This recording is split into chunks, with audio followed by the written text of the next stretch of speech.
So, I'm back. And it's around, middle school and whatnot.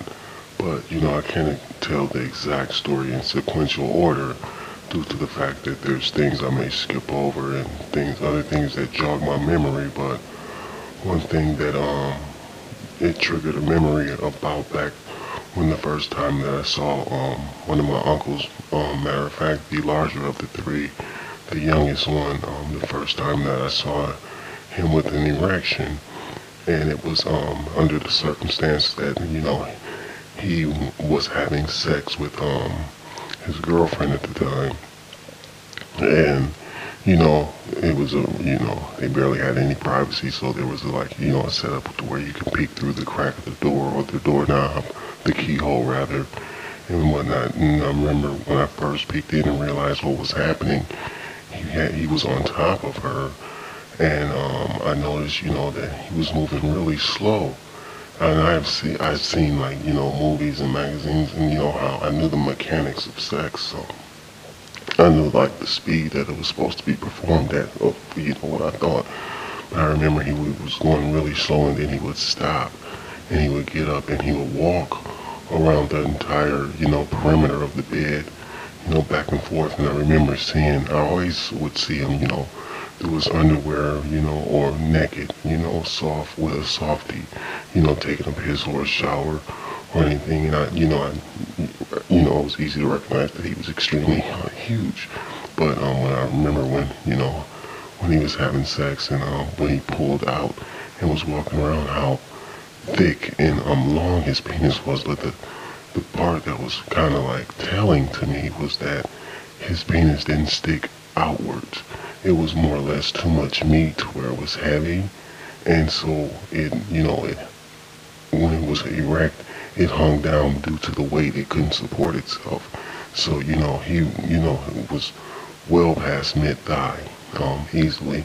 Not prancing, but just walking around the room. I'm figuring that maybe he's trying not to make too much noise. It's either uncomfortable for her, or either that he's trying not to, come too fast. But they go through that whole, thing for about a half hour, and I would just always remember the look on her face when, he was on his downstroke, when he was going inside of her, and how tight her whole face was squinched up, and her whole body was, not really relaxed. And I was like, wow, that's putting it to her, and he was barely, working anything, so to speak. He's just like the bed squeak, and then from there I was just remember, how, turned on I was by seeing that, in action. And, that was really, one of my first memories on how, I kind of turned to, being excited or turned on due to, rather, large, dicks and shit like that. So, throughout, middle school and on the basketball team, you know, back to that old, where we left off at. There were, a few older students, maybe two, three tops, maybe, that were there, not too, it wasn't real, supermen, so to speak, but they, amongst their peers, they were big King Dingaling. But, as we would travel and play other teams, and, other teams had different cuts of uniforms, and, back in the early 80s, they, the shorts were nowhere near as long and definitely not as baggy. So you would run across a guy every now and again that was showing an extremely large bulge in his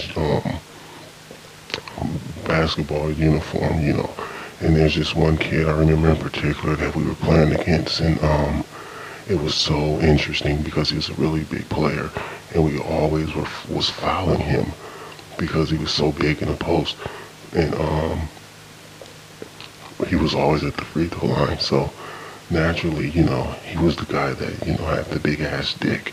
He had a really big dick, and you could see it easily through his shorts. So after running up and down the court and every time at the free throw line, he had to literally pull the shorts from underneath his balls and his dick, to give himself a little comfort, before he gathered himself and shot free throws. And nobody said anything about it, but it was just painfully obvious that this guy's dick was too big for those shorts.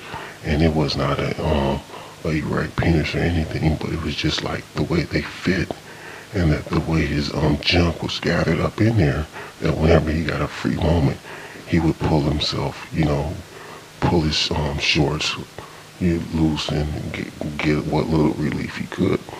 And I just, that was a really cool sort of visual when we played those guys and everything. And, from time to time, um, you would see certain things like that on the playground, but not very often at that point in time, because yet and still I hadn't gotten that far out there yet. But I'm going to take a break, a pause for the cause, the Fallophiliac.